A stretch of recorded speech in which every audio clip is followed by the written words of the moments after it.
we were getting killed. But the last 10 minutes, we went on we came back from 20 down, basically got the game to 1. If there was one more minute in that game, we win. Mm-hmm.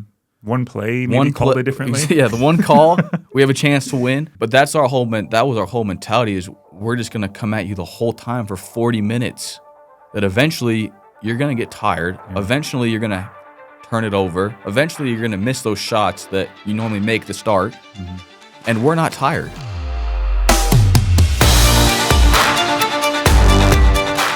Rylan, this is a big deal for us to have you on here. You're kind of like a celebrity here in Utah. Yep. Jones hits a 3. Up top to Jones. Jones ties it. Jones in. Jones a tough shot. Jones. And so I wanted to start this with a few quotes that coaches who have coached against you said about you when they heard that we were going to interview you. So the first one is, he's the smartest kid I've ever coached against. He was unreal when we played him his senior year.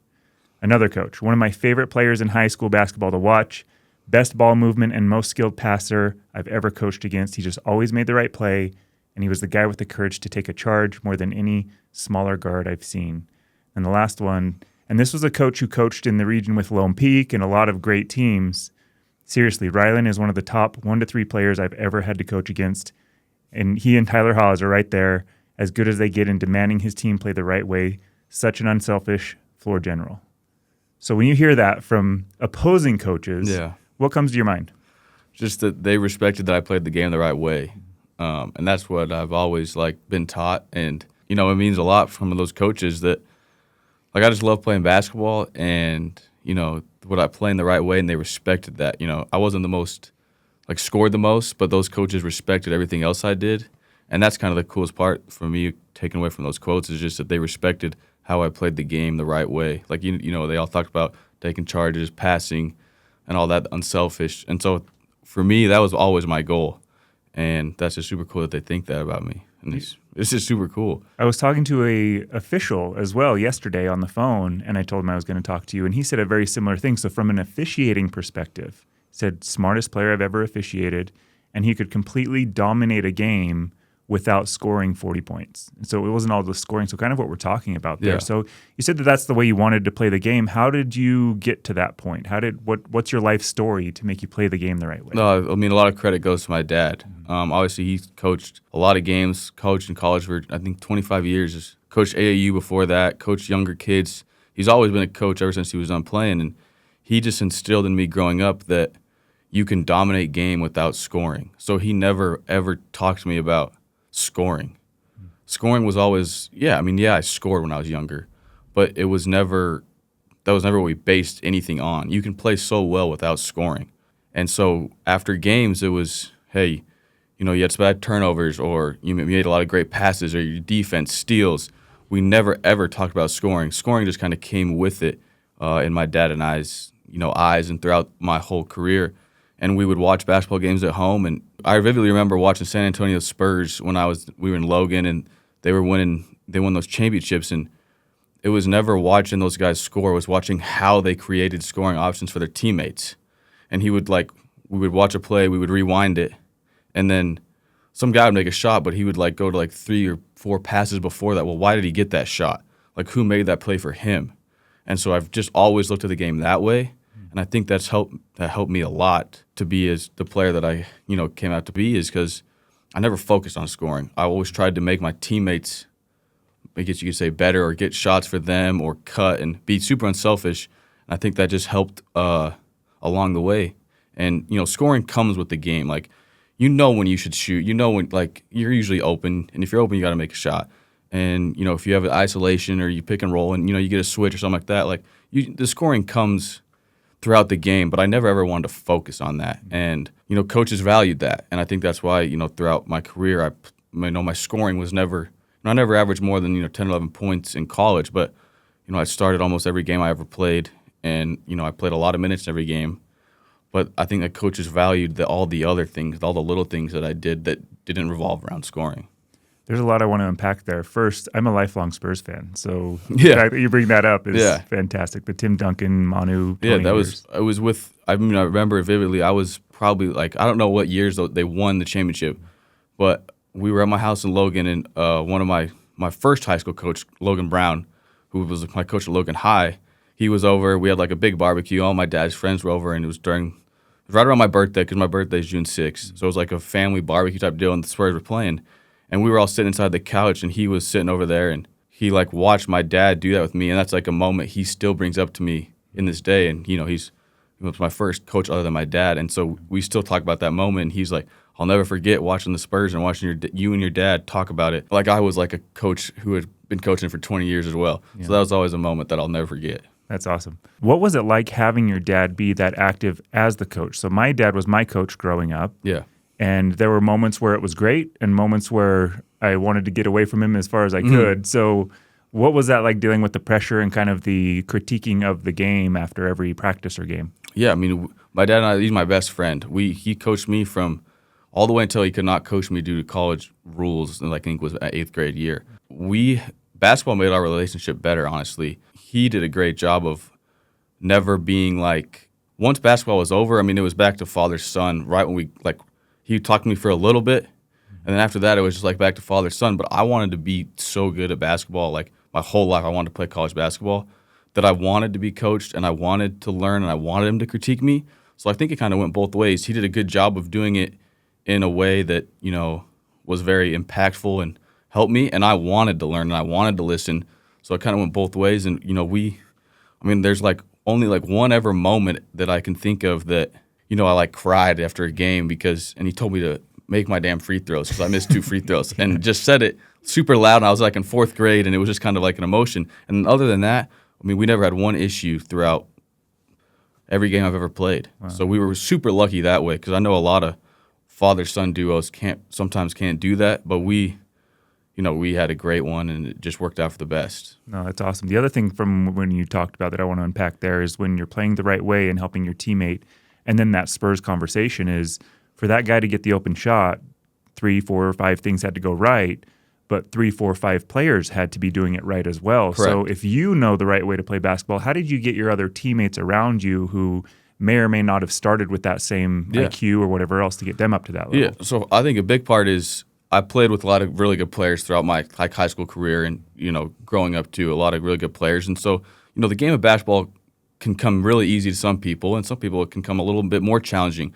If you can instill that cutting and movement, you don't always even if it's not technically the right, like say it's not the right movement, but if you're thinking about doing something for somebody else, it usually works out.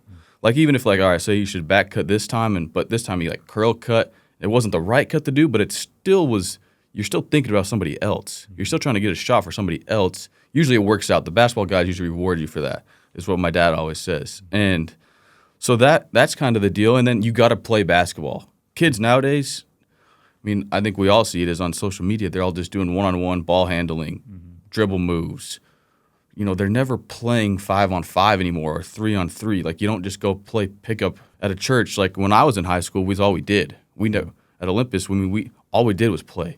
My friends, we would be after school. What would we do? We went and played 3-at-3 at a half-court church that didn't have a full line, and we had to figure out how to do stuff. We had to figure out how to score that way. And I think that's a big part is you just got to play basketball. The more you play it, and the more things come to you and learning, like, oh, well, maybe I should cut here, and it works in like a pickup session. Probably work in a game as well. And so I think that's a big deal is you have to. A lot of my friends and teammates I played with, they played a lot of basketball, so we could all pick up off each other. And when you can do that and you play a lot of basketball, you pick up on things that you can see in film, but you can't implement it until you really just play a lot, and then you can do it. Yeah, no, that's great. And talking about the one-on-one skill work that a lot of people do, a lot of the thing is I'm developing my bag or whatever else is going on here. I saw a thing on social media that broke down the NBA season of the number of catch and shoots versus 1 dribble shots versus 2 dribbles or more. Yeah. Catch and shoots made up 50% of all scoring situations in the NBA. 1 dribble or less made up another 20%. And so for you who's gone through those levels and you're going to go play professionally, what is that balance of developing all of these ball handling moves? And I know ball handling is a big deal, but in college, how much of your offensive production is trying to break down a defender with a bunch of dribbles? Yeah, realistically, in college or NBA, 1 or 2 guys have the ball majority of the time. Usually, your primary ball handler pick and roll guy, point guard, two guard, your best player. He's going to have the ball a lot more than your role guys. And he's going to be dribbling and coming off pick and roll and doing all that. But those guys that don't have the ball often, you got one dribble max. Mm-hmm. You got half a second to catch, shoot it, make one or two dribbles and make a quick play. Two dribbles is a max, and then you play defense. So not everybody's going to get to ISO in your bag, and in college that really doesn't happen very often at all. Yeah. The best of the best do it because they're the best of the best for a reason. They have the talent and they have the hard shot making ability. They have that, but the rest. You got one dribble, you have to be able to shoot. You have to be able to catch and shoot. That's how you're going to get. That's how you're going to get your points. Mm-hmm. And if you can catch and shoot, then you can bump fake and take one dribble and drive by somebody and make a play. But you're never going to do any more than that if you're not the primary ball handler. And the primary ball handler is one or two guys max. Yeah. And so everybody's working on their bag, and it's like, it's cool when you're doing it 1-on-0 or one on a trainer or in one-on-one situations. But realistically, you're not going. You might have 3 or 4 times throughout a year where you're going to do that in a whole college basketball season. And coaches don't want that anyways. Yeah, yeah. And so you got to be able to catch and shoot, pass, make the right play when you get a closeout. Because the really good players, they're going to make the defense adjust, and they're going to throw it to you, and now you have a closeout. And that's the hardest thing to do in basketball is close out from help side to close out, stop the shot and stop the drive. You got to get lucky to do it every time. It's really hard. So you got to be able to capitalize on that. Yeah. And I think that's where this day and age nobody does. In practice, at our practice at Samford, Utah State, Utah, very rarely do we ever, we never worked on bag moves. Everything was one dribble off a closeout, drive and kick, and then, you got to make decisions from there. Yeah.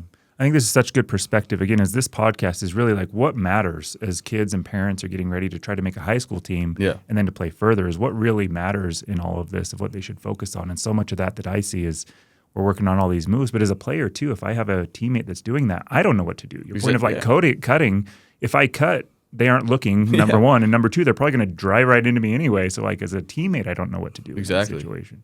Another coach commented that you kind of have the Scotty Scheffler mentality of he's very low-key and calm, but he's still going to beat the guys he goes against by 10 strokes. So have you always had that mindset and mentality even as a young kid, or have you kind of grown into that? No, I think that's just kind of always been my personality and mindset is ever since I was a little kid is I wanted to win really bad, but I was never going to do anything out of the ordinary or draw any extra attention to it even when I'm beating you. I didn't lose many games growing up, and I had probably all the opportunities to be, cocky and not humble. And now my dad did instill in that me from the little age. He was over humble and hungry. That's all you can do. And that's what he said to me for all those years. But I just liked knowing that I just beat you. I didn't need to do anything about it. I didn't need to tell you about it. You knew the scoreboard. You knew we'd beat you by 20. I didn't need to tell anybody that. And I just wanted to go out there and compete, keep my mouth shut, and just play super hard and usually play harder than you. And that usually leads to, successful games. Yeah. No, I respect it's kind of like the old hat way of thinking though, right? Yeah. Because now everything is a celebration after anything happens. And my dad, if I ever celebrated after anything, that was, that was never good. So I never did. Yeah. That was always not frowned upon, but well, you made a shot. You're supposed to make it. Yeah. That was kind of the mentality. Oh, I got pulled if I celebrated. Yeah. How did you? So you mentioned you were in Logan, and then you ended up playing at Olympus. What was that like? What prompted that move? Yeah. So my dad was when I was growing up, second to my freshman year. My dad was at Utah State and grew up in Logan. Love Logan. It's like home. Played my freshman year at Logan High. Could not have asked for a better freshman year. Started every game. Played. Basically the whole game and had a great year. We had a great team. We lost in the semis, I think, that year. And I went through the whole summer at Logan just thinking I was going to be back with all my best friends. And then come mid-August, my dad took a job at Utah. And it prompted, a full family move. And we had 5 days, really, before school started. And it was a shock. I really didn't want to go. We had such a good situation at Logan for me that it was hard to go. And we didn't really have a choice. And so my mom's parents live in Holiday, right next to Olympus High School. My mom went to Olympus. They went to Olympus. And we had no chance to like move anywhere, and I already school's choice to go to Logan. So whatever boundary I moved to, I had to go to school there. And it just happened to be that it was Olympus. And One of the best coaches in the yeah. And, everybody always wants to talk is, the rumors. I just heard it again the other day. It's like my dad held like meetings with high school coaches, and like that was not true at all. Like we were just going to go where I was supposed to go, and it just happened to be Olympus. And my dad and Barnes didn't really know each other that well at the time. My dad had recruited a couple of his players, but like they weren't like as good as friends as they are now. I mean, now they're best friends, but moving in my grandparents' basement. A week later, I rolled up to Olympus High School, and and it was just kind of had to earn my way again. What was that like, coming into like a new school with players that have known each other? You said best friends in Logan. Now they've been best friends. Exactly. And they've got a team that they're expecting to have, and now you roll up right before school starts. I mean, they just wanted to come off a state championship team. They won the state championship that year. One of my best friends was Jeremy Dowdell. We'd played up together all growing up in AAU. So I did know him. He was there. So that was nice. But everybody else, I had no idea. And, they had Travis Wagstaff back, Matt Lindsay back, those two back from a state championship team, and they were all best friends and had a group of seniors that were really good. And so in my, I'm not the most, like, you could say, like, alpha type personality. Like, I was going to come in, like, I was just going to come in there and not try to, like, ruffle any feathers. Like, I was just going to try to do my thing, stay in the shadows, and kind of just let my game do the talking. And, for a while, I didn't really know how I was going to fit in there. And then, came the start of my sophomore year, and, I ended up starting my first game. And, we really struggled to start a year. I think we started that year like 2-2, I think. Lost to Corner Canyon, lost to Cupper Hills, beat like Taylorsville and like Bountiful, whatever. And then, we all still got to mesh, and we ended up winning like 23 games in a row and lost in the state championship double overtime. But that was hard for me. Like, I knew exactly what I was at Logan High. I was going to have the ball the whole time. But coming into a team where we had me, Jeremy Dowdell, Travis Wagstaff, Matt Lindsay, and Harrison Creer, I mean, that's 5 really good players that all played Division I basketball, basically. So that was a different mentality. It's like, okay, in Logan, I was, I had the ball the whole time. Now I got 5 guys that are really good. Yeah. And so I had to adjust that way, and, my game was pretty easy to adjust. I just was the pure point guard that year. It was a great year, had a lot of fun, and so some of those guys are my best friends, and we had a memory together that we lost in the state championship in double overtime on a buzzer beater that, is hard. We interviewed Jeff Judkins here, and he goes back. I mean, he played in the NBA. He's had years of coaching, and he said that a loss in high school was one of the hardest losses he's ever had to experience. It's probably the second hardest loss, if not the hardest loss I've ever had, was that year. So there's another one in your mind. What's that other one? Kansas and then NCAA Tournament. That makes sense. I want to get to that here in a bit, but there's some other high school stuff I want to talk to you about a little bit of.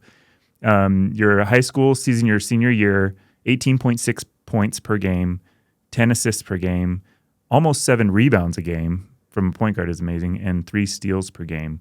I think that's amazing, and just as our conversation about playing the right way, that's such a balanced stat sheet that is unbelievable. And 18 points a game, you say you're not really a scorer, but there are a lot of high school kids that have never scored 18 points in a high school game, and to average that with another big scorer in Jeremy is impressive. So what was it like playing for Coach Barnes? I mean, I loved every second of it. He's just one of the best coaches to do it in the state of Utah.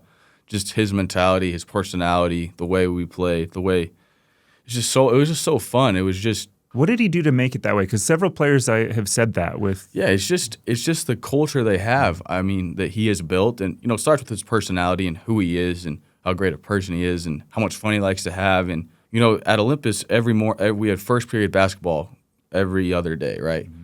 We played for 2 hours every other day. We do nothing else in prepare for the season. We just play pickup every other day for 2 hours in the morning. Mm-hmm. And it's just super fun. We learn how to play. He teaches us how to play. He plays with us. He still played last year. Yeah. Did he ever light you up? I mean, he was a shooter. When I first got to Olympus, he did not miss ever. Yeah. Now Lizzie gotten a little older. He's not as good as he used to be. But he used to just, while playing with us, he would teach us how to play.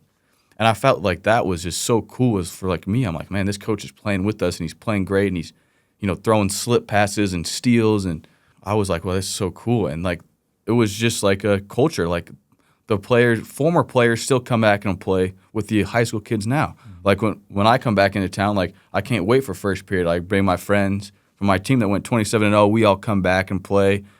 Jordy comes back and play. At that time, like Jake Lindsay came back and played.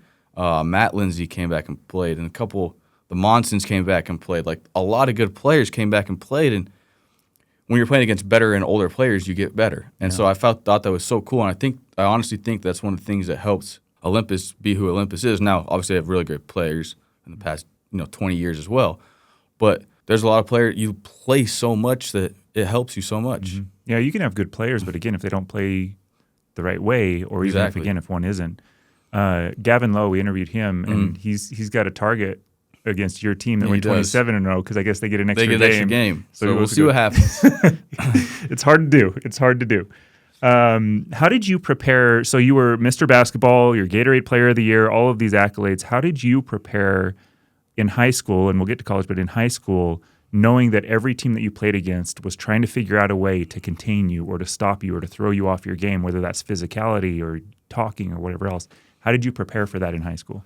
I took it as like an honor. Like I was like, okay, like these guys are doing everything in their power to stop me. Well, I'm going to do everything in my power to not let them stop me. So it was kind of a game between a game. It was like, okay, how are they going to play me tonight? Some teams played me as they played triangle and 2 against me and Jeremy and let my other teammates play, and my other teammates were really good too, so they just destroyed that. Yeah. Then it was, all right, we're going to make him score to beat us, so we're not going to help at all. So I was just playing one-on-one basically, and okay, well, I'll just lay it in. Then it was, we'll back off and, we're not going to let him score. So then I would just pick people apart or they'd try to press. So it was kind of a game between a game of like, okay, they're going to play me this. Let's see if I can beat them that way. And it was just, took it as like an honor. Like I was like, yeah, I'm good and I'm going to see how good I am and not going to let you guys beat me. And then I had my teammates, which I'm not who I am without my teammates. Mm-hmm. I mean, I had Jeremy Idell, probably maybe the best high school shooter scorer of all time as a teammate. Then I had my junior year, I had 3 other guys that were Harrison Career, Spencer Jones, and Jacob Dowdell, 3 other guys that were unbelievable players. So it made my job super easy and made the coach's job even harder because, yeah, they had to worry about, they could say, okay, we could try to stop Rylan. Well, I have Jeremy, then I have Harry, Spencer. Like, it was impossible for them. And so, I mean, credit to them. They were unbelievable players, and they don't get enough credit for our 27-0 team and how good we were that year. They don't get enough credit for that. Everybody, wants to talk about me. But, they were just as important, if not more important, because without them, I couldn't be me. Because I took pride in making plays for them, and they made them. Mm-hmm. And that's the beauty of a team game and team basketball is, you can make the right play, but your teammates, have to make the shot or make the right play the next time, and they always did. Yeah. And that's why we were so good and it was so fun.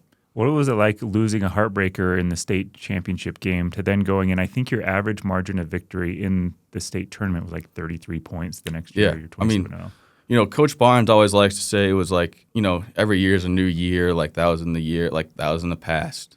But for those guys that were on the court, I mean, 4 of us had played significant minutes in that game when we lost. I mean, we knew this was our year. Mm-hmm. Nothing is stopping us, and every game was personal. It didn't matter who we were playing. Mm-hmm. And I felt bad. I think that year we actually played Springville again in the Christmas tournament. I think we beat them pretty bad. Mm-hmm. And, one of the news articles, I remember vividly, one of the news guys asked Barnes, was there any talk about, Springville the year before this game? And Barnes no, it's a new team, new guys. And my teammates, we all laughed, what do you mean? We were the players were talking about it the whole time. Yeah. Now Barnes wasn't talking about it, but we wanted to send a message that yeah, you guys got us last year, but the rest of us are back this year, and it's a different story. Yeah. And we went to the state tournament, and the first game against Brighton was a little I think they were the least margin of victory. And once we got through that game, I think it was 25 or something. Yeah, 23. Yeah, I can't remember what it was. Yeah. Once we got through that game. We just knew we knew we weren't going to lose. We just had that mentality. We had that confidence that nobody was beating us. Mm-hmm. It was just a matter of when Coach Barnes kind of took us out of the game, fourth quarter. And that was just kind of we tried to win every game in 3 quarters, honestly, and we did. No, that's awesome. Take me through the recruitment process. So now you've got all these accolades. There's all this attention around you coming out of high school. At what point did colleges start to reach out, and then how do you make that decision between where you want to go? Yeah, so my situation is a little different, obviously, with my dad at Utah. But Coach Krasowiak actually, a crazy story. Coach Krzysztofiak offered me in 8th grade when my dad was still at Utah State, and I played AAU with his son Luke. And I remember vividly he offered me, and I thought that was like the most cool thing ever.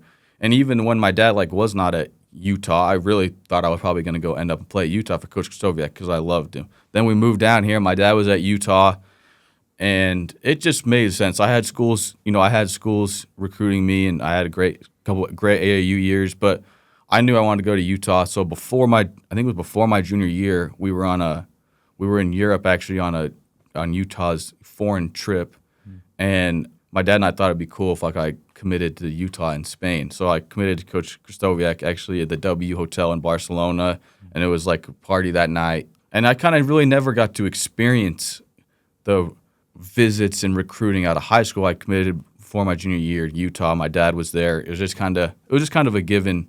Yeah. Everybody kind of knew I was going to go to Utah, and I mean, I wouldn't have taken it away. Now I did get to experience recruiting in the portal, which is a whole different world. But my advice to kids that are getting recruited out of high school is you got to go somewhere where the coaches really value what you do. Nowadays, I mean, you can play. I mean, I played at 3 colleges, and I had no plan trying to play at 3 colleges. It's just kind of the way it worked out. But instead of chasing the highest level, why don't you go chase somewhere where they're going to develop you, they're going to play you, they love you for who you are, and they're going to help you become the best you can become. Because if you do that, well, okay, in a year or two when you've played a lot, you've gotten really good at, so you could say a smaller level of college, you get so much better playing than you do going somewhere and not playing. Yeah. And that sucks for anybody. You don't want to go somewhere and, okay, you chase the highest level right away, then you don't get any better, then you don't play, then you transfer down. Then it's like, okay, well, these guys who are already there have played a lot, and you still haven't really played much college basketball. So why don't you start by going to the place that's going to develop you first, play you for who you are, love you for who you are, and get as good as you can get and just get better and play, and then you can see what happens. I mean, you can make it from the NBA from anywhere now. Yeah. Everybody does. Similar in college too, right? And I think the rules have changed where JUCO years now don't count against your eligibility. Exactly. So I mean, go and play. Go get it. You don't get. Everybody wants to think, oh, you can get better in practice and redshirt and get better in practice. Like you can get a little bit better, but you don't get better unless you don't play in games. Yeah. Like you got to get live reps, live experience, and that experience can carry waves.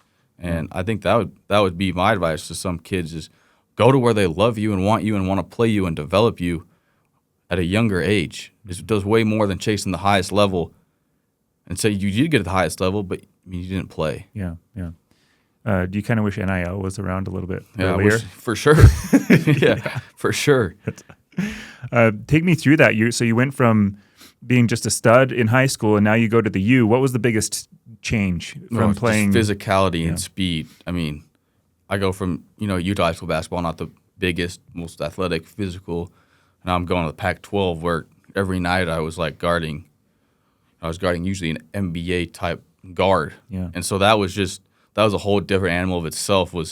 I had the pride and take so much pride in playing defense and just get my guy in front and just be even that much smarter and use my IQ that much more because I was not as gifted as those guys athletically or physically. And so I just had to study the game. I had to know film. I had to know what they were going to do before they were going to do it because if not, I probably didn't have a chance to guard them. And so it was just a whole different animal of preparation, so much more in the weight room. What did that first practice look like? Again, so it makes me think a little bit of your move from Logan to Olympus now in the sense of now you're coming into the U. They aren't all your best friends anymore. No. It's even more competitive in terms of they want to get their name out there. Yeah. What does that practice look like the first, especially being undersized? So that first summer the first couple of weeks were hard. I would have some moments in practice where, I'd make a couple shots or make a couple passes, but then there would be moments where turn it over, get blown by on defense, not box out my guy. Just all the things that, the coaches were on me right from the start. And I kind of lucked into a good situation where there really was no other real point guard at Utah at the time. Mm-hmm. So in my mind, I knew all right, I got to play well, but if I do play well, I'm going to get a chance to play as a freshman, which everybody dreams of. Yeah. And so, I took advantage of it. And I just tried to get better and better every day and adjust to the college game, adjust to the size, adjust to the speed and athleticism. And I felt like I did that, and I felt like I had as good a freshman year as I possibly could have had at Utah. I think you had like 24 against Washington State, or what was? Yeah, was that right? I had. I think I had 25 against BYU. We won. Beat BYU, Kentucky, Minnesota. We beat USC at home. Beat Stanford at home. Like, we had some great wins, and some up and down moments. We couldn't win on the road. We won at Nevada. First game of the year, first game of my college career. We're at Nevada, sold out. They just went off the run with the Martin twins. They weren't back, but they still had a really good team, and we went on the road with 3 freshmen and 2 sophomores starting and won. I mean, that was one of the coolest moments I've ever experienced. A road win in college basketball is amazing and so hard to get. So when you get them, you got to remember those. But I just try to get better every day, and just help my teammates get better every day. And I just took the same mentality of, try to get them shots, help them be as good as possible, and then when I had to score or shoot and I was open, I had to take advantage of it. Was there a transition in your health at this point, in the sense of, are they a little bit more aware of your diet and your exercise and workout? What does that look like on a college team, and meals and all of that? Yeah, so obviously at Utah, you basically got it whatever you wanted, really, food-wise. You had a great meal plan, great food. For me, it was they didn't want me to put on weight. And I did later on in my sophomore year, which came back I really didn't like. Felt like I was slower and not as athletic as I used to be. But yeah, I mean, they have a dietitian. You have what you need to be successful. Unbelievable strength coaches, weight room. I mean, protein shakes, whenever, like the whole deal. I mean, you have it all to be super successful at almost all the places I was at. Are they breaking down what you should? Because again, if you're trying to put on weight, if you're just eating burgers and fries, that's probably not going to be exactly. The best They had like a dietitian who you would talk to, and some of the other schools, like SEC type schools, those schools, they have like a personal one for you, like that is only with basketball. Now Utah, we had one of those kind of for like 5 or 6 sports, and if you wanted to schedule a meeting with her, you could, and that kind of stuff. But it wasn't crazy like they were like tracking every meal. Yeah. But you could if you wanted to. Did you pay attention to that in high school, or was that just kind of like high school pounding pizzas and high school it was just kind of whatever. Yeah. And then the older and the more and more I've learned that you got to, actually pay attention. Well, get as old as me, and then it's even more important. Yeah. What prompted the shift from the U to Utah State? The Coach Krzysztofiak got fired. Obviously, my dad was on staff, and, he was not going to be kept. So that kind of just prompted I needed to change the scenery. I think I just didn't really want to be somewhere. That coaching staff that at Utah, Tommy Connor, Coach Krzysztofiak, Andy Hill, like those are like, for me, that was like my extended family. Yeah. I'd known them. When I know Coach Connor, my dad and him coached at Westminster in 2000. So when I was born, like I knew Coach Connor, and he'd known me my whole life. So it was hard for me to go there to continue to stay at Utah, where like my extended family had kind of got let go and got fired, and so that was hard for me. And I thought about it for a long time. I entered the portal super late in the year, in the portal season, I guess, because I was trying to stick it out, and it was just hard. I knew that I wanted to play Utah State. It was kind of a no-brainer. I grew up there. My dad, I watched multiple NCAA Tournament teams there. It was home for me, and so no-brainer.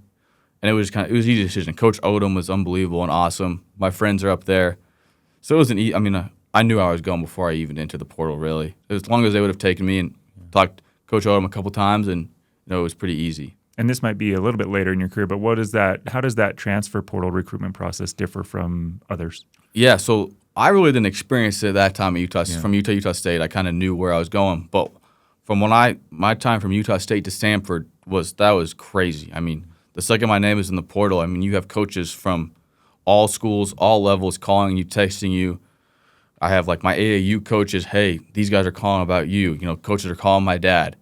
And it was just a whirlwind. And then, you really have to decide. I felt like for me in the portal, I had to decide what I wanted.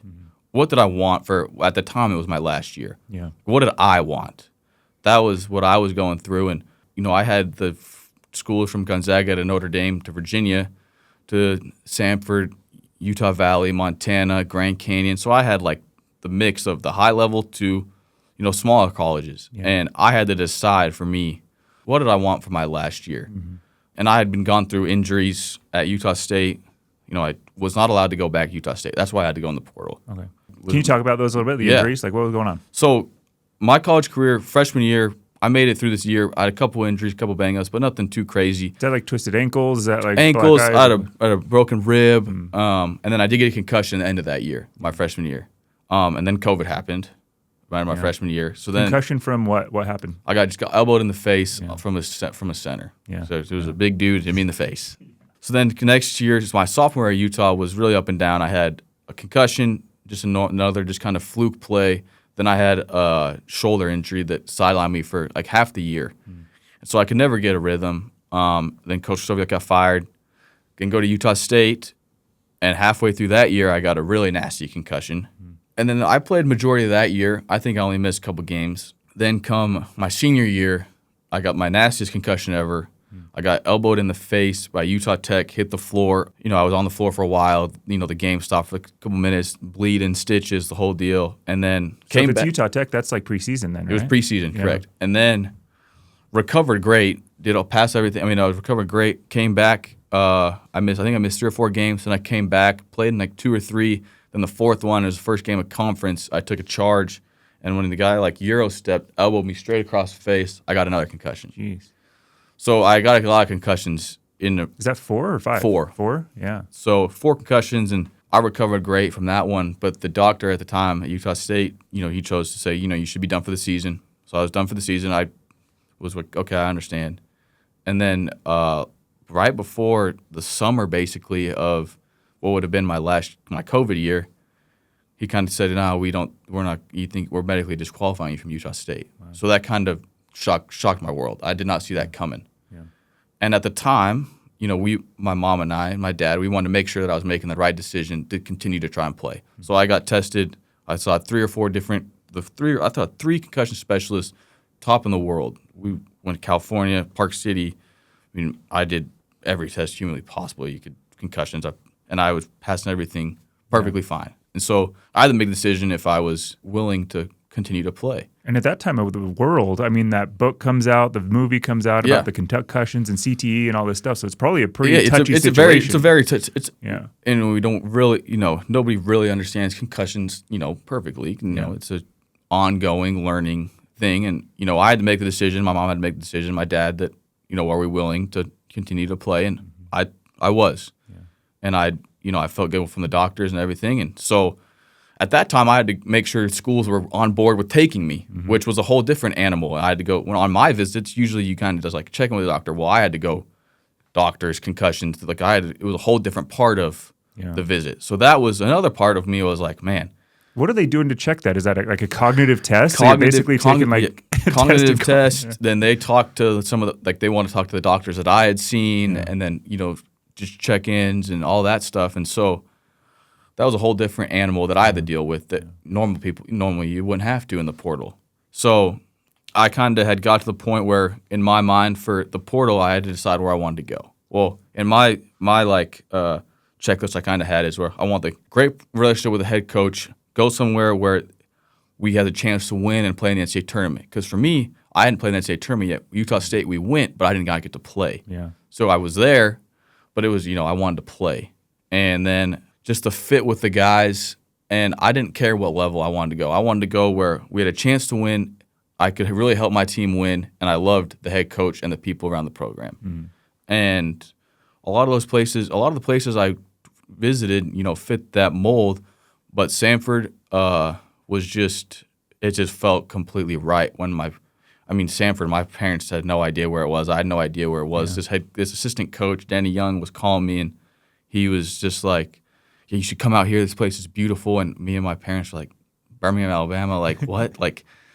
There's no way this place can be beautiful. Or, when you think Alabama, if you've never been there, you don't really think of what Birmingham really is. Yeah. And so for me, I just kept putting Samford last on my list. This coach would not stop wearing me out. Coach Bucky was calling me. And Coach Bucky talks so fast that whenever I talked to him on the phone, we talked for 3 or 4 minutes. I didn't really understand him. So I was like, man, this coach just talks so fast. And we kind of just kept pushing him away. But my dad really liked the head coach and liked the assistant coach. So he kind of kept always bringing him back into my ear. Hey, well, you call Coach Young back yet at Samford? And so I ended up taking visits to Montana, Grand Canyon, Utah Valley. So those 3. I think you get 5 visits. And I was waiting Gonzaga was going to be my last visit.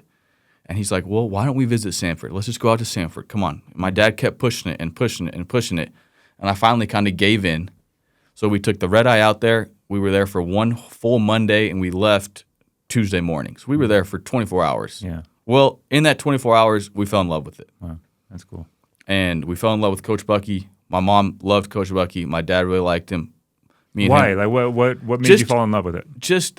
So first of all, when we got to Samford, the campus is absolutely amazing and beautiful. A super old, 6,000 students, green brick buildings. And we were there right in the perfect time. It was super green, raining season, so it looked beautiful. So we were like, whoa, this is pretty cool. And then we went to breakfast at Big Bad Breakfast, and it was a, typical Southern breakfast. And chicken and waffles, biscuits, the whole deal, grits, all of it. And we just had a great breakfast, and Coach Bucky was just so – we didn't even talk about basketball. He just talked like he wanted to get to know me. Yeah. And for some reason, later that day at lunch, I was not sitting next to my mom, but he went to my mom and he said, like, what can I do to get you to let your son come all the way out here? Because I'd never been outside of Utah. I never lived anywhere else. And, Birmingham is a long ways away. And he's like, what can I do that will allow you to let your son go this far? Not that it was her decision, but he knew that my mom played a big part in my life. Yeah. And she said, well, the fact that you just asked that, I know that I would let him come here. It was kind of the way it went. And we had a great dinner that night, super fun. I hung out with my team. The two guys that were in town, because I was visited late, were Chor and Jermaine, who happened to be the starting 4 on the 5 the next year. Yeah. Two of my best friends, lifelong brothers. And we went to Topgolf and had a time of our life. And I was like, man, these guys are cool. Just kind of all fit everything. So then we left the next morning. We kind of got back to Utah. And that morning in the hotel before we left, I was like, Mom, Dad, I think I want to come here. And they were like, well, let's not make a quick decision. Let's let it settle and see. 2 days later, I knew it was for me. Yeah.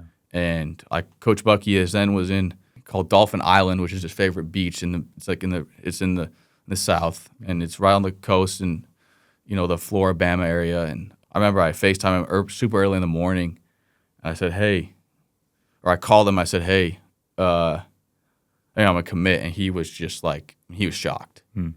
And he FaceTimed me, and we had a great moment there, and it was the best decision I probably ever made in my life, honestly. Yeah, that's awesome.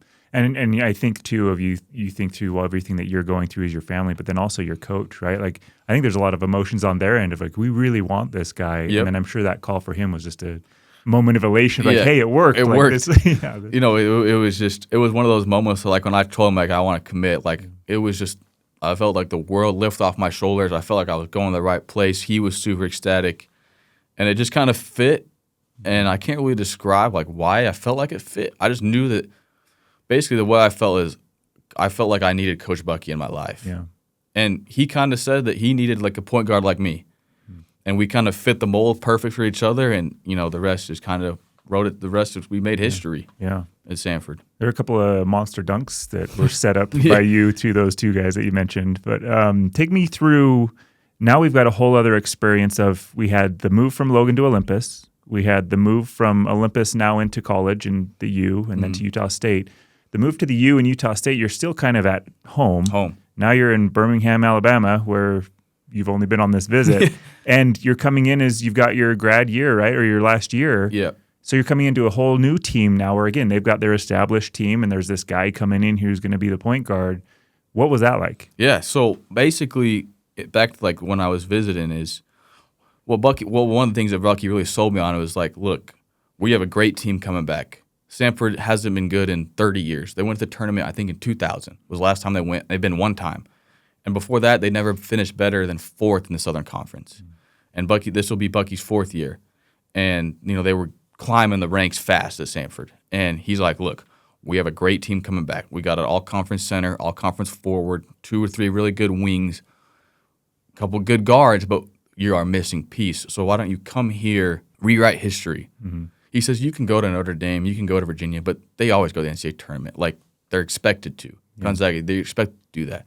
Why don't you come here and be the missing piece that helps take Samford somewhere where they haven't been in 30 years and done something they've never done, win the Southern Conference and do all this. And in my mind, that was super cool to hear. So at that point, I knew Bucky really wanted me.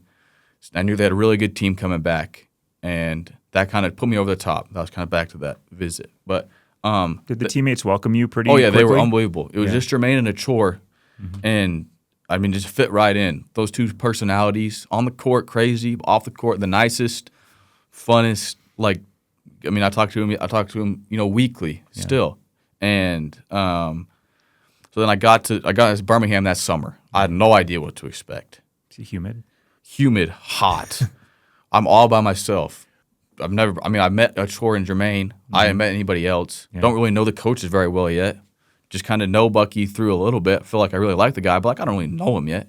And it took a while to fit in, try to feel my way. And Bucky, we had another little guard, Dallas. So Bucky was kind of trying to feel our way. Like he wanted to start Dallas and me together, but that puts me off the ball a little bit more. So we were just trying to feel our way throughout the whole deal. Now I had to learn a whole different style. We press, make and miss. We play crazy. Practices are just chaos. I mean, it's just pressing, turnovers, flying up and down, 1-on-1 full court, 2-on-2 full court. Is something I've never done in my entire life. Yeah. And so that summer I had to was trying to adjust. And then I started to play really well. And then I landed on Achor's foot and busted my ankle. So I missed the rest of the summer. And at that point, when I was out there, I remember vividly, I called my dad. I'm like, I just hurt my ankle really bad. Like, is this even worth it? Like, I mean, I'm far away, kind of getting a little homesick. I mean, I think I'm playing good, but, this basketball style is just so different. I don't really know. Like, I'm not the guy that pick up full court. Like, that's never been my specialty. Yeah. And so it was hard. And so I came back that summer in August. I was back here and recovered my ankle, got back going, and I had no choice but to go back. And my dad just kind of looked at me and was just like, "Just go have fun. It's your last year." I went back there, and from that point on, I mean, I was playing great. I was picking it up fast.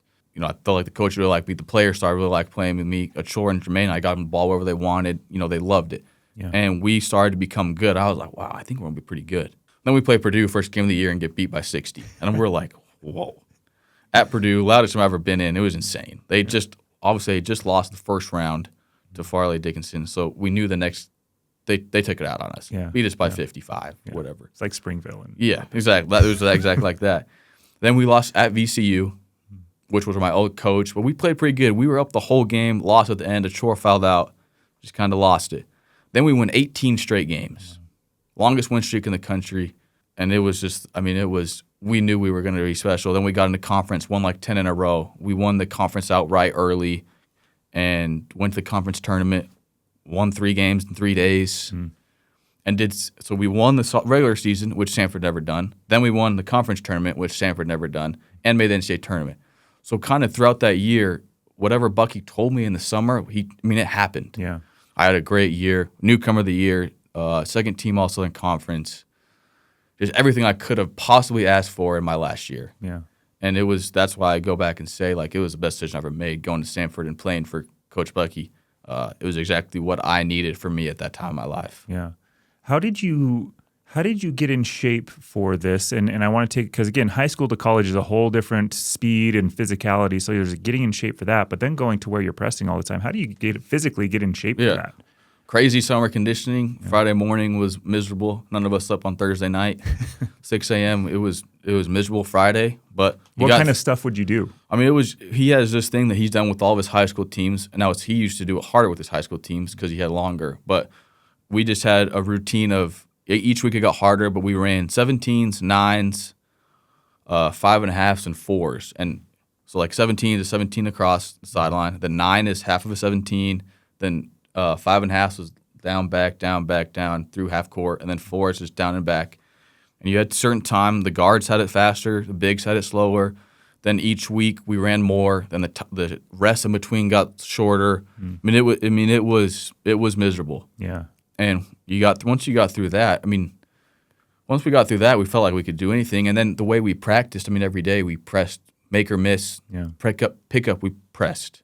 Yeah. So it just became what we did. And so it actually became pretty easy towards the end of it. Before practice really even started, we were already in such good shape that when practice started, we were just ready to go. Yeah. And it's a completely different shape, I will say that. By far the best shape I've been in my life. Because it's a whole other half of a game, basically. Yeah. And you caused absolute chaos. let's talk about Kansas if you're willing. Yeah. They averaged, I think, 11 turnovers per game on the year, and they had, I think, 12 in the first half against you guys. Yeah, and they were still beating us by 20. Take us through that game, though. How did you prepare for something like that, where your other guard was 5'8", and then maybe, and then your 6 foot, which is a 2 guard, is undersized. I think Kansas's smallest guy was 6'3", 6'4". And then they've got 7-footers and stuff. So how do you prepare for a game like that? We're going in, nobody expects you to do anything. Yeah. So I mean, that was kind of our mentality. Is every game we play is we're going to press, we're going to cause chaos, and yeah, you might break the press the first couple times. Mm-hmm. Well, I mean, we've all played basketball. It sucks getting pressed. Yeah. You can break it a couple times, but then you get tired. It is what it is. Yeah. And so we break you down. Mm-hmm. And we're coming every possession, and we'll sub 5 guys and 5 guys. I mean, we played 11 guys that year. Yeah. I mean, I think I played the most at like 25 minutes a game, which is unheard of in college basketball, right? Yeah. But we're going to come every time. They had a thing on the graphic when that game was going of the number of substitutions in the game, and it was like 28 or something for Samford, and then Kansas was like 6. Yeah. I mean, we're going to come every time. We're going to sub, and the second you get a little tired, it's okay to call and it's like, hey, I'm tired, and like we'll put in another guard. And he'll come in and press, and then we'll put you right back in. And that was and our whole team bought into that because we wanted to win so bad. But we're coming every time. We're going to press on a miss. We're going to press on a make. We're going to trap. We're going to be relentless. Yeah, you might dunk it on us, but you might dunk it on us in half court too. Mm-hmm. Yeah. You know, that's kind of how Bucky looks at it. Is like, okay, well, if you dunk it on us in 3 seconds, what's the difference of you dunking on us in 18 seconds later in half court? Yeah. More possessions for us, which we need. Faster tempo, which we need because we're smaller, undersized. So if you're going to dunk on us in the half court, you might as well dunk on us in the full court and let us go that way and play a game they're not used to. We're used to that game. They're not. Yeah. And you could totally see, I mean, they beat us bad for 30 minutes. They were making a lot of shots in the first half that they started missing. In the second half. Yeah. And they were beating us. I mean, they were up 20. I mean, we were getting killed. Yeah. But the last 10 minutes, we went on we came back from 20 down, basically got the game to 1. If there was one more minute in that game, we win. Mm-hmm. One play, maybe called it differently. Yeah, the one call, we have a chance to win. But that was our whole mentality is we're just going to come at you the whole time for 40 minutes. That eventually you're going to get tired. Yeah. Eventually you're going to turn it over. Eventually you're going to miss those shots that you normally make to start. Mm-hmm. And we're not tired. Mm-hmm. And that's why we won so many close games that year, and we think it's because we were just in better shape. But those teams get tired. They play 6, 7 guys, and the point guard. I mean, you know how if I'm getting pressed, I'm the only point guard, and I'm getting pressed for 33, 34, 35 minutes. I'm playing. I mean, I am gassed. Yeah, especially because it looked like they were trying to get it to their guy and then have him just kind of dribble it up. Exactly. And so now, if you're not passing through a press, if you're dribbling up one-on-one, I mean, you get tired, and then. What also really helps when you press is their defense gets way worse because they're so tired from trying to break your press that our offense becomes that much better because they're tired. Mm-hmm. And that's what happened in that game was, I mean, for 30 minutes, they beat the brakes off us basically. But for 10 minutes, we beat the brakes off them. Yeah. And, if there was one different call or one more minute of that game, we win probably. I mean, most likely. Yeah. There's a lot that I want to unpack there too because that was the defensive side of things, but offensively for you guys too. In watching that game, and I don't know if you guys talked about this, but it was like if you are open at all, send it. Yep. It seems like everyone was just catching and I mean, was that always your offensive style or was it okay? Yeah, he wants to always Bucky always wants to be top 10 fastest team in pace of play. Yeah, I think you were top 5 in the country in scoring that year too. Yeah, he wants to score. I mean, he doesn't care if we win like 110 to 100. Yeah. As long he wants to score. He wants to play fast. He wants the pace going because that it benefits us. So if you're open, shoot it. And we can all shoot. All of us could shoot. We all had confidence in each other making threes from 1 through 12. Basically, all of our centers could shoot. 4s could shoot. 3s could shoot. And if you were open, you got to shoot it because. Sometimes the best chance you're going to get is the first one. Mm-hmm. Yeah. And on catch and shoot, you're always going to be more open than any other shot. Yeah. And so, we wanted to, once you're open, let it fly. You had some great sets, too. I remember your first baseline out of bounds play I watched. I was like, whoa, that was against a Kansas team. You got a wide open layup. Yep. That was sweet. Yeah. No, we had some great sets and some great players that knew how to get open. Yeah. You can have great sets, but you also got to have a feel to get open, and we had good guys that had feels to get open as well. Yeah. Take me through this too, because in your career, I'm sure you've had plenty of moments of this. In that game specifically, you didn't score in the first half. I don't think you scored until what would be the equivalent of the fourth quarter. And so in your brain, how do you deal with I'm not shooting well? You missed a bunch that would like rattle in and out. And just kind of they were right there. They were right there. It probably felt good off your hand too. Felt great. And then to go through that, and then in that big comeback, I think you had 9 in what would be again the fourth quarter. A couple big threes, layup, and then free throw. How do you keep your mind kind of in the next play mentality rather than like, I'm not shooting well, but in that offense, if you're open, cast it? Yeah, so actually that's one of my favorite quotes my dad ever taught me was from TJ Haws. And there's one game in high school where he shot horrible, then he made a game winner.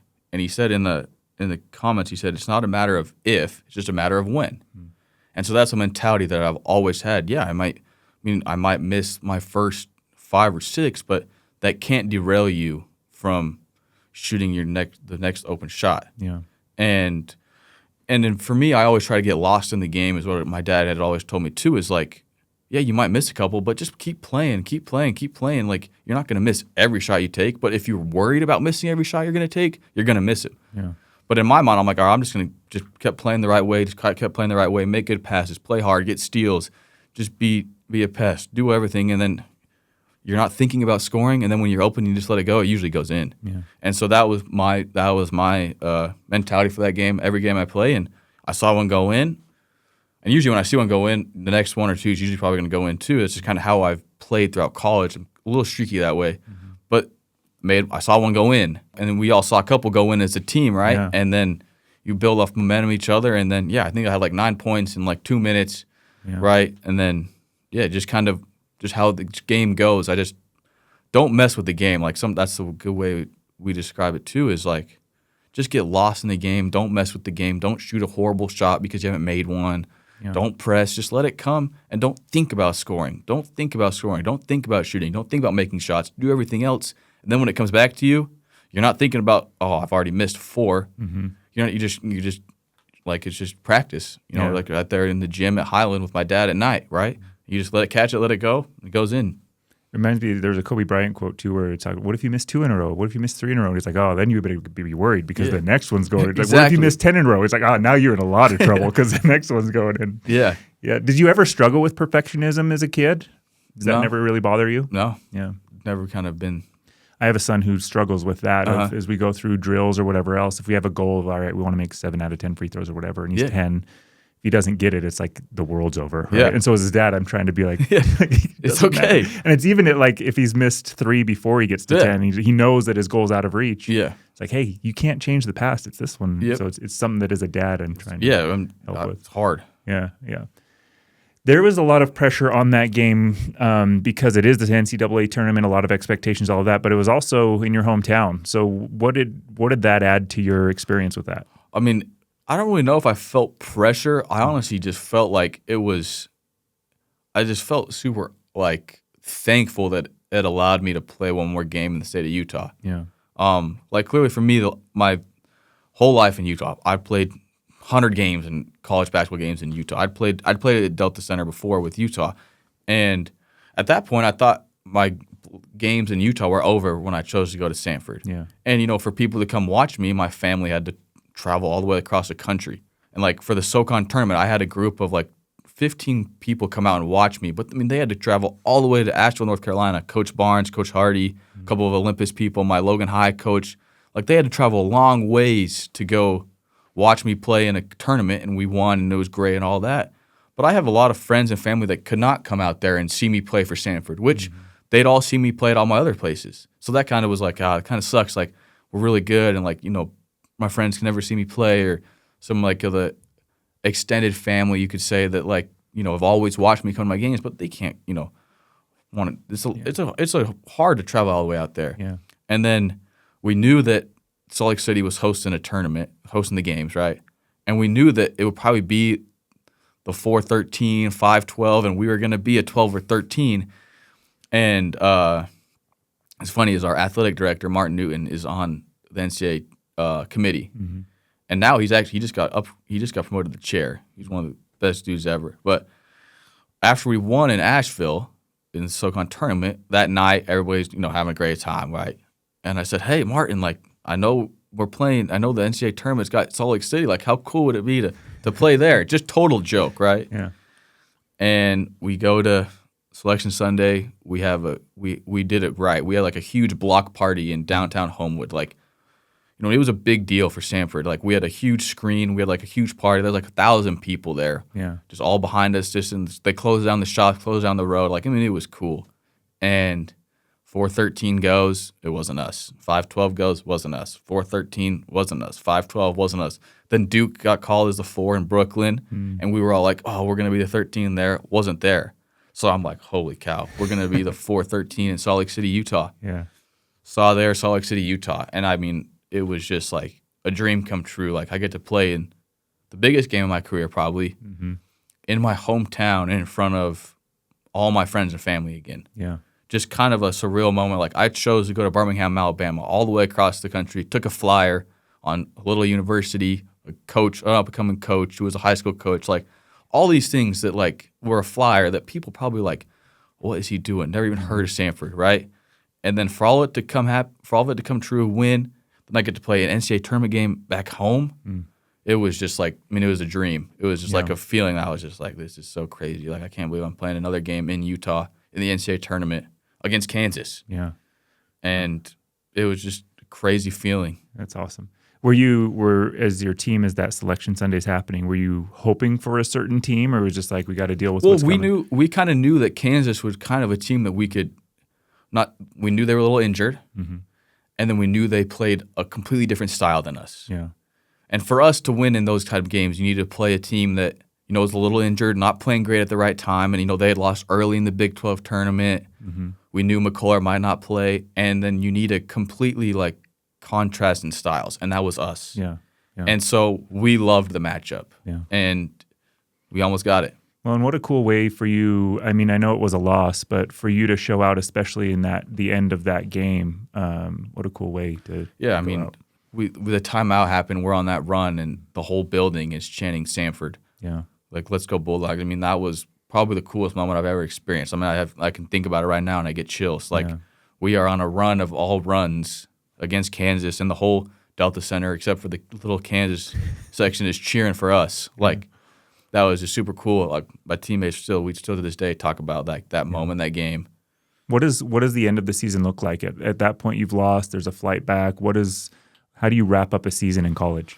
Yeah, so obviously we lose. We know the season's over, and for us, our goal was, we wanted to win a game in the NCAA tournament, clearly. But, like, we accomplished what we had set out to do in June, right? So it was a celebration, but also sad at the same time. But, like, we went back to the hotel. Now, we were the late game. Took forever. So it's like midnight. We go back to the hotel, and just a crowd full of Samford people, and people that weren't even Samford fans that knew where we were staying that came and, like, cheered for us. So we walk into, like, a crowd and applause. It was like, man, that was super cool. And, everybody's sad, but it's also like, it's still joy. You're still experiencing something that very few people or teams ever get to experience, is playing in the NCAA tournament. Yeah. And so then we just kind of fly home the next day. I stayed here because I could stay home with my family. So I stayed, but the team left, and it's just kind of done. Like, you get back. Just kind of we had one last barbecue as a team or get together, and then kind of people go their separate ways. Yeah. It sucks. You spend so much time with a group of guys, and then the portal happens, coaches leave, the season's over, and then you may not see, that group all together ever again. Yeah. And so it's just, the end of the college season is hard. Yeah. Take me through now the recruitment process to go play professionally. I mean, you're going over to Greece to play professionally. How did that start, and how did that happen? Yeah, so usually you pick an agent, and you got to decide if you're willing to, if you want to try to go do that, and it's a How do you pick an agent? I mean, because it seems like high school kids now are having to pick agents. Yeah, so how do you go through that? So you have agents that my dad knows and that people know in the community. Some of my former teammates have agencies, and then you kind of got to go off word of mouth and feel them out and talk to them on the phone and see who you connect with and see who you think has, perhaps best connections or what you're looking for. And so for me, I use my coach Bucky a lot, my dad, and we found an agent from Greece, actually, and he works for the Wasserman Agency, which Wasserman is a huge agency in the United States.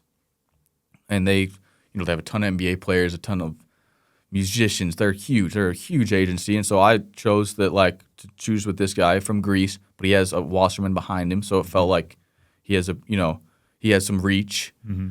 And so then I just talked to him every couple of days. And, you got to wait for the European season to end, which is like end of April-ish, May. And then for rookies, it's hard anyways, especially for mid-major rookies like me. Like there's a lot of European guards just like me, 6 foot, pass first, shoot, So then, he does his job, and you just kind of have to trust that, he's doing his job, which there's a lot of trust you have to have. I've never met my agent in person. I mean, he's great. He's been awesome. Well, I'll meet him in person for the first time in 10 days, right, when I get out to Greece. And then he just comes with you with some deals and some teams that want you, not want you. And then you kind of just have to decide, what is best for you and the situation. What country do you want to live in? There's some countries you would like to live in, maybe not want to live in. Well, and it sounds like you didn't do visits like you did in college. You can't just go visit Europe at the drop of a hat. Yeah. So you kind of have to just feel it out. And I think so far, I don't know, but I think I got an extremely good deal and an extremely good place for good people and a good part of Greece that I'm super excited to, travel to and experience. What do you look forward to most for the future? What does the ideal career path look I mean, I'd love to play for as long as, my body can take it or I'm good enough or whatever. I mean, I don't really want to go work sit at a desk. Like, that doesn't really sound like very much fun. I want to play basketball and, I just want to, I feel as good as I've ever felt. I'm in shape, strong. Feel like I get better every day. I'm kind of hoping I'm just going to keep doing that and have a good year and see what happens after, 9 or 10 months in Greece. How do you stay in shape? So you've gone from the Samford shape of that chaotic play style to now these off seasons. And how do you, the physical workouts of it, the skill work of it, and then also just playing? What do those runs look like? Yeah, so there are a lot of good runs in Utah. A lot of former players, former pros, former college players that are still playing come back. And so you can always find, good runs in the state of Utah. It's a great basketball place. And then, you got to figure out a way to stay in shape where you're not just killing your legs and body every day because, this is what gets you paid is your body. You don't want to overwork it. So for me, I swim and bike. Okay, cool. To stay out of running. Yeah. Because, I play basketball every day, so I'm still going to get plenty of running that way, but you don't want to just do your workouts and then just pound running conditioning all the time because that's just eventually you're going to get injured or burn out or something. So I try to stay off of the running, try to swim and bike. Then strength workouts, just 3 times a week probably. Mm-hmm. Just try to stay strong, try to stay fit, and then you just work on skill workout for me with my dad. Just like when we were young. Yeah. When I was young, just Highland and. Do you have a routine that you do with him, or does it kind of change a lot? We're pretty routine. We have like the same group of drills. Now we do them different throughout days, but I mean, we very rarely, just a lot of ball handling and shooting. Yeah. And that's the name of the game. Is you gotta be able to make threes, and then for me, I have to be able to beat people off the dribble and pass and ball handling and that and shoot off the dribble. And then we have like our group of we have about 8 or 9 shooting drills that we love to do. Mm-hmm. And we usually do about 5 or 6 of them in a workout, and then maybe the next day, the other 4 plus a couple of the same ones, and pretty similar most days. Yeah, I brought this up on another interview with another player. I did that with my dad, and we'd have similar idea there, and that was kind of like my therapy. That was probably like because we didn't even have to talk to each other, right? Nope. You just knew what we were going to do. It was just the ball, dribbles, the net. Or hopefully not a clank from what I'm missing, but it was just like a therapy and a peaceful place to go. Yeah, I mean, it's an hour and 20 minutes where my dad and I we just know what's going on. We have fun. We can still, we still, shoot the shit in it and talk. But, it's just relaxing. We've done it for, 20 years. Yeah. So it's just, we look forward to it every day. No, that's awesome. That's super cool. What about, we're going to go a little bit of the lighter side, I think. But do you have any game day traditions or superstitions? Not really. I've never really been one. I've never really had one. I do like to wear, I'll wear the same pair. Like if we win, I'll wear the same pair, Kobe's until we lose. Mm-hmm. That's kind of really only my game day tradition of where. That was another question. Your favorite shoe, your favorite basketball shoe of all time. Probably a pair of Kobe 5s. I think are the best, most comfy, feel the best. I like those. Is there a colorway that you like the best? I really like the colorway. They're all white with a little bit of blue. I can't remember the name of them, but those are my favorite ones. I think they were the Undefeateds Kobe 5 undefeated. Those are my probably favorite. Nice. What about basketball? So you've played with a lot of different basketballs over your career. Is there a basketball that you like the best? The Nike. Yeah? Really? Yeah. Was that the Samford ball? We used it at Utah State and Sanford. Okay, cool. So the Nike ball for sure is my favorite ball to shoot with. I have one in Really? another room, but Yeah. I always liked the previous version of the NCAA ball that I think was your high school ball. For sure. The dark brown one. The dark brown was probably, I used that my freshman year of college, actually. Mm-hmm. But yeah, that ball is great. I'm not a big fan of the Evo, honestly. I'm not either. Yeah. So compared to the other one, I'm not a big fan of it. What's on your pregame playlist to listen? Do you listen to music? I don't listen to music before games. I mean, obviously there's music going on throughout the stadium, but I'm not a big music person. Like personally, I don't have like a playlist I listen to before a game. I honestly like to shoot in silence. I like to be in silence when I'm playing basketball, and so I kind of like try to tune out all the music. Honestly, like before the games, like I just like to focus on what's going to happen. Does that mean you actually have like noise canceling headphones on, or you just I just try to like in the world? I just try to take in just me and the ball, and then I try not to listen to music or try not to think about anything else except for like what I'm about to do. Yeah. Basketball has been and is such a big part of your life. What do you like to do outside of basketball? I love the golf. Okay. Golf is I might like golf more than basketball, honestly. But golf has always been like played my whole life. It's been a big part of my life. Golf is always what I'll do to get away from basketball or to get away from. I can go out there for 4.5 hours and just think about golf and have fun and be with my friends or be with my dad, be with my coaches. I don't have to think about basketball because you can't think about what you do all the time. Yeah. But I can go out there and I can just focus on that, and it'll take me away from everything else in the real world, honestly. Yeah. Like I just got to go out there and have fun and just try to, make a couple birdies. Wasatch is my favorite course in Utah. It's great. Do you have a favorite course? For me, specifically Wasatch in like September, October. Yeah, it's amazing. Yeah. It's hard to beat Wasatch, really is. I do like Bountiful Ridge. Mm-hmm. For me though, I grew up on Logan Country Club, so that is my home course. Yeah. It's my favorite place to play. And then Olympus High School, our home course was Glendale. Okay. So in Glendale is a great course. Glendale, you can go out there, hit it anywhere you want, and score well. So that might be my favorite to go play. Yeah. But yeah, I love to play golf. Like right now, I'll play as much as possible because I'm probably not going to get to play in Greece. So I'll enjoy that, and I love to do that. That's awesome. Logan River was where I got my first eagle ever as a really? kid. Yeah. Yeah, Logan River. My freshman year. It was for the Cache Valley Cruise-In. Really? Yeah, we go to that every year. Wow, that's awesome. Yeah. How do you stay grounded with all of kind of the praise and attention that you've gotten throughout your life? I mean, even from as a little kid, I'm sure everybody's like, oh, Rylan's going to be amazing. I just tried to stay grounded by being a great person and being super thankful for what I had. And that's kind of what I've always did, is just try to, like everybody can praise me and whatever, but I'm just I want to be praised for being a good person.